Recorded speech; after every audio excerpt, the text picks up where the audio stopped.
చామంతిని రోజా దగ్గర ఉండి పెళ్లిపీటల మీద కూర్చోపెడుతుంది. ఇక చామంతి ప్రేమ్ వైపు చూస్తూ చాలా బాధపడుతూ, ఏడుస్తూ పెళ్లిపీటల మీద కూర్చొని ఉంటుంది. అయితే ప్రేమ్ మాత్రం నా మీదున్న ప్రేమని నువ్వు ఎందుకు చంపుకున్నావో నాకు నిజం తెలిసిపోయింది చామ్ అని మనసులో అనుకుంటూ ఉంటాడు. ప్రేమ్ జైల్లో ఉన్న చామ్ వాళ్ళ నాన్న రామచంద్రయ్యని కలవటం, ఆయన మొత్తం నిజం చెప్పేయటం జరిగిపోయి ఉంటుంది. అందుకే ఇప్పుడు ప్రేమ్కి నిజం తెలిసి ఇప్పుడు నేను సాక్ష్యాల కోసం చూస్తున్నాను చామ్, కానీ ఆ సాక్ష్యం తీసుకువస్తేనే ఇక్కడ ఈ పెళ్లి గుణాతో ఆగిపోతుంది. ప్రూఫ్ ఎలా దొరుకుతుంది అని ప్రేమ్ ఆలోచిస్తూ ఉంటాడు. అప్పుడే ప్రమీల మండపం దగ్గరికి వస్తూ ఉండటంతో ప్రేమ్ గమనించేసి పరుగులు పెడుతూ ప్రమీల దగ్గరికి వెళ్తారు.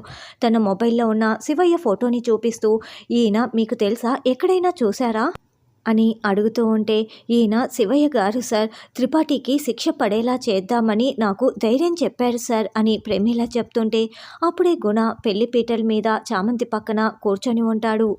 అయితే శివయ్య కలవటం కోసం ఇంటికి వచ్చాడు. ప్రూఫ్ శివయ్య దగ్గర ఉంది.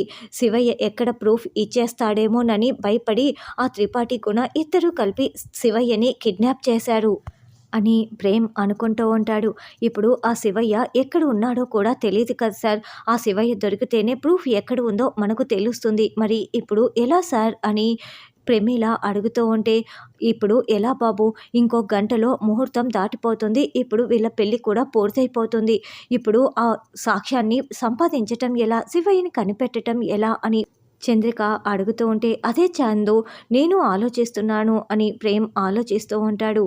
ప్రేమే దగ్గర ఉండి ఈ పెళ్లి జరిపించాలని మనం హర్ష దగ్గర ప్రేమ్ మాట ఇచ్చేలా చూసుకున్నాం కాబట్టి ఇప్పుడు ఈ పెళ్లి పూర్తయిపోతుంది అని రమాదేవి, రోజా ఆ పెళ్లిని చూస్తూ చాలా చాలా సంతోషపడుతూ ఉంటారు.